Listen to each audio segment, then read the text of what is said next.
We've all been there. You spend hours, maybe even days working on a job application, only to open up your inbox and find a rejection email. I know it can be such a bummer, but no matter how disappointing it is to get that rejection email, I urge you to reply with a thank you note. I hate to admit it, but I didn't get into the habit of doing this until very recently. In the past, I would send a thank you in an email, but only if I made it pretty far into the application process, like the interview stage. And if I would get a rejection after the first stage of application, which is just turning in your resume, I wouldn't respond at all because I didn't think it mattered. But now, I'm revising that strategy. Now, I didn't realize the impact of sending a post-rejection thank you note until I started hiring people myself. Earlier this year, I started looking for a social media assistant, and this was the first time that I had ever accepted applications for a career survival guide role. Once I decided who I would end up hiring,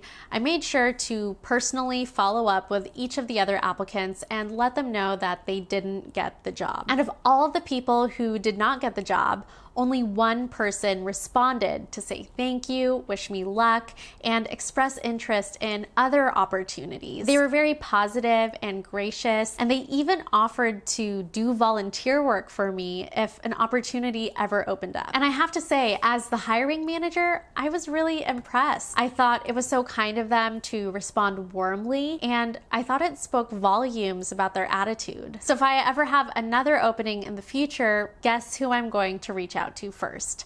Probably this applicant. So in a way, this person was really advocating for herself to get the next job. She was the only person to reply, which made her really memorable. Because think about it, as the hiring manager, I didn't really know much about these applicants other than what they wrote in their applications. So every email they sent was informing my impressions of them. The other thing to keep in mind is that when people respond in a really positive way and they offer to help you without expecting anything in return, at least up front, it makes you like them and it makes you want to help them, which is what ended up happening. I responded to this applicant's thank you note and I sent her a link to a similar job posting that a friend of mine was hiring for.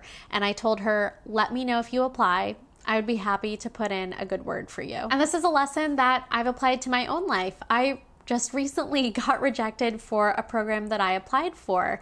And as soon as I got my rejection email, I responded, thanked the organizer, and told them that I really appreciated them taking the time to read through my application. The organizer got back to me the same day and gave me some feedback on the application. They let me know how far I made it and how close I was to making the cut. And this is such valuable information as I apply for other similar opportunities. And if I hadn't responded with a thank you note, I never would have gotten that information and I really would have missed out. So responding to rejection with gratitude was definitely the move. As I mentioned earlier, I learned this lesson after hiring help myself.